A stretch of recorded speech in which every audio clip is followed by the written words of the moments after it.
आऊज़ु बिल्लाहि मिनश्शैतानिर्रजीम बिस्मिल्लाहिर्रहमानिर्रहीम। शुरू करती हूँ अल्लाह के बाबरकत नाम से जो बड़ा मेहरबान और नहायत रहम फरमाने वाला है। लाखों करोड़ों दरूदो सलाम हो कमली वाले आका मुहम्मद मुस्तफ़ा सल्लल्लाहु अलैहि वसल्लम पर, जो ख़ातमुन नबिय्यीन हैं, जो ख़ातमुल मुरसलीन हैं, जिनके बाद ना कोई नबी है ना रसूल है। लाखों करोड़ों दरूदो सलाम हो अहले बैत पर। अस्सलामु अलैकुम वरहमतुल्लाहि वबरकातुहू। आप देख रहे हैं मेरा यूट्यूब चैनल मकाफ़ाते अमल। आज की वीडियो में हम आपको हर किस्म की बंदिश ख़त्म करने का तरीका बताएंगे। अल्लाह वालों, अगर आप जादू, जिन्नात और बंदिश की वजह से परेशान हैं, लोग हसद की वजह से एक दूसरे पर जादू के ज़रिए बंदिश लगा देते हैं और आपको पता भी नहीं होता कि आपके साथ हो क्या रहा है। किसी के घर में बंदिश करवा देते हैं, किसी के कारोबार में बंदिश करवा दी जाती है, तो किसी के रिश्ते में बंदिश करा दी जाती है। अल्लाह वालों, जब बंदिश होती है यानी कि किसी के घर में बंदिश हो जाती है, उसके घर में बहुत ज़्यादा तंगदस्ती आने लगती है, रिज़्क़ बंद हो जाता है, उसके घर के लोग तमाम तरह की उलझनों में फंस जाते हैं, यानी कि पूरा घर परेशानी में डूब जाता है और इस घर में रहने वाले लोग बीमार रहने लग जाते हैं। और अगर रिश्तों के ऊपर बंदिश करवाई गई है तो बच्चे बड़े हो जाते हैं, जवान हो जाते हैं, लेकिन उनके कहीं भी अच्छे रिश्ते नहीं होते। और अगर कहीं बात चलती भी है तो लोग खा पी कर चले जाते हैं और इनकार हो जाता है।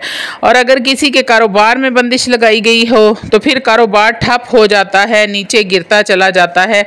जितनी मर्ज़ी आप मेहनत कर लें, पैसा भी आएगा मगर बरकत नहीं होगी, पता ही नहीं लगेगा कि पैसा जाता कहाँ है। तो अल्लाह वालों, ये सब निशानियाँ जो हैं वो बंदिश की हैं, जो जादू के ज़रिए बंदिश करवाई जाती है, ये सब निशानियाँ उसी की हैं। अल्लाह वालों, बंदिश होती कैसे है? आप अपने ही किसी प्यारे दोस्त, रिश्तेदार या कोई ख़ास इंसान जो बज़ाहिर तो आपसे प्यार करेगा लेकिन वो आपकी कामयाबी से खुश है, लेकिन असल में वो आपसे हसद करने लगता है और आपका दुश्मन बन जाता है, उन सब से बचने के लिए आज आपको ये अमल बता रही हूँ ताकि आप खुद घर में ही रहकर इसका हल कर लें। किसी को पैसे देने की ज़रूरत नहीं है, किसी भी झूठे फ़कीर, आमिल, पीर के पास जाने की आपको ज़रूरत नहीं है, आपको कहीं भी जाने की ज़रूरत नहीं है। अल्लाह वालों, ये बड़ा ही ताकतवर अमल है, बड़ा ही सख्त और मुजर्रब अमल है, हज़ारों लोगों का आजमाया हुआ है, जो आप लोगों को बताने जा रही हूँ ताकि आप भी इससे फ़ायदा उठा सकें। जो इंसान एक बार इसको कर लेता है वो तमाम तरह की बंदिशों से, रुकावटों से, जादू से, जिन्नात से, नज़र बद से महफूज हो जाता है। अल्लाह वालों, अमल के मुकम्मल और तफसीली तरीका बताने से पहले आपसे छोटी सी इल्तमास है कि वीडियो को लास्ट तक पूरा देखें और अमल को सुनने और समझने की कोशिश करें। बताने के तरीके को समझें कि मैंने आपको क्या बताया है और कैसे बताया है। इसीलिए आपको कहा जाता है कि वीडियो को लास्ट तक देखें। फिर आप लोग व्हाट्सएप पर बहुत सारे मैसेजेस करते हैं कि क्या करना है, अमल कैसे करना है, बहुत परेशानी होती है। तो आप वीडियो को लास्ट तक देख लिया करें, एंड तक देख लिया करें, आपको समझ आ जाएगी। और रूहानी इजाज़त के लिए चैनल को सब्सक्राइब कर लिया करें। कमेंट में एक बार सुबहान अल्लाह लिख दिया करें, आपको अमल की इजाज़त मिल जाएगी। अब आपने करना क्या है? पाक साफ़ हालत में, पाक साफ़ जगह पर बैठ कर ये अमल करना है, तन्हाई वाली जगह में। आपने ये अमल असर से लेके मगरिब के दरमियान करना है। याद रहे कि वक़्त मुकर्रर है इस अमल को करने का। अगर आप कारोबार की जगह पर ये अमल कर रहे हैं तो दुकान, ऑफिस या जिस जगह पर आपका कारोबार है वहाँ पर बैठ जाएं, और अगर घर में करना है तो किसी तन्हाई वाली जगह पर बैठ जाएं। सबसे पहले आपने 3 मरतबा दुरूद इब्राहीम पढ़ना है और किसी से अमल शुरू करते वक्त आपने किसी से बात नहीं करनी, क्योंकि जब अमल के दौरान आप किसी से बात करते हैं या किसी को बात का जवाब देते हैं तो फिर उसका उतना असर नहीं होता जितना तन्हाई में करने से होता है। तो अल्लाह वालों, ये छोटी छोटी बातें हैं, इनको आप तवज्जो और ध्यान से सुन लिया करें और इन पर अमल किया करें। अब उसके बाद आपने अल्लाह रब्बुल इज़्ज़त का ये सिफाती नाम पढ़ना है। पहले आपने 3 बार दुरूद पाक पढ़ना है, उसके बाद आपने अल्लाह रब्बुल इज़्ज़त का ये सिफाती नाम या लतीफ़ु, या लतीफ़ु, या लतीफ़ु 21 बार आपने या लतीफ़ु पढ़ना।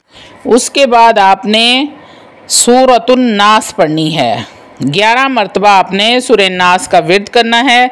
कुल अऊज़ु बिरब्बिन नास मालिकिन नास इलाहिन नास मिन शर्रिल वसवासिल खन्नास अल्लज़ी युवस्विसु फ़ी सुदूरिन नास मिनल जिन्नति वन नास।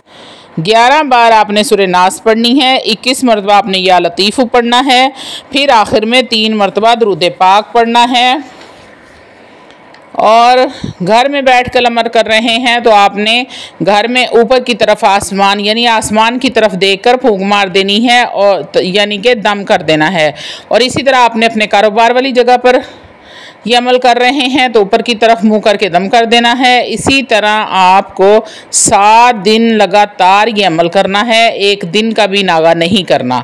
बार बार याद करवा दूं कि नागा आपका नहीं होना चाहिए 7 दिन में। मेरी माएँ और बहनें नापाकी के दिनों में ये अमल हरगिज़ ना करें।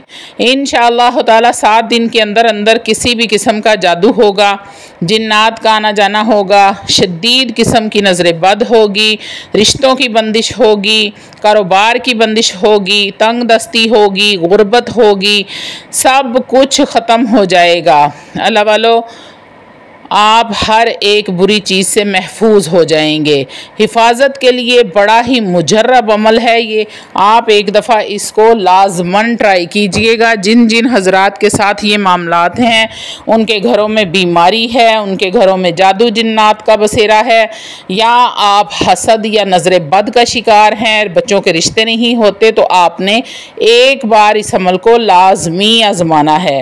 इंशाअल्लाह ताला मेरे अल्लाह ने चाहा तो चंद दिन के अंदर अंदर आपकी तमाम परेशानियां दूर हो जाएंगी। अल्लाह रब्बुल इज़्ज़त आपकी तमाम परेशानियां दूर करे, अपने बच्चों के रिश्ते अच्छी जगह पर करे, माँ बाप को अच्छी और सेहत वाली ज़िंदगी अता करे, जितनी भी रुकावटें और बंदिशें हैं सब की सब ख़त्म करके आपको सुकून और इज़्ज़त वाली ज़िंदगी अता करे। अल्लाह रब्बुल इज़्ज़त से दुआ है कि आपको 5 वक्त की नमाज़ पढ़ने की तौफीक दे और आप सब के सदक़े में अल्लाह रब्बुल इज़्ज़त मेरे घर पर भी अपनी रहमत करे और बरकत नाजिल फरमाए और हमेशा 5 गाना नमाज की तौफीक दे। दुआ के साथ आपने आमीन करना है। जिन माओ बहनों ने दुआ के लिए कहा है उन माओ बहनों के लिए आमीन कह दें। हो सकता है आपके एक बार आमीन कहने से बहुत सारे लोगों की दुआएं कबूल हो जाएं और अल्लाह रब्बुल इज़्ज़त उनको दुश्मनों से महफूज फरमा दे। तो अल्लाह वालों, बहुत सारे दुश्मनों की वजह से आप परेशान हैं। दुश्मन आपको नज़र भी नहीं आते, आपको पता भी नहीं है। अल्लाह ताला आपको सबकी उन दुश्मनों से हिफाजत फरमाए, जादू जिन्नात से हिफाजत फरमाए, नज़र बद से हिफाजत फरमाए।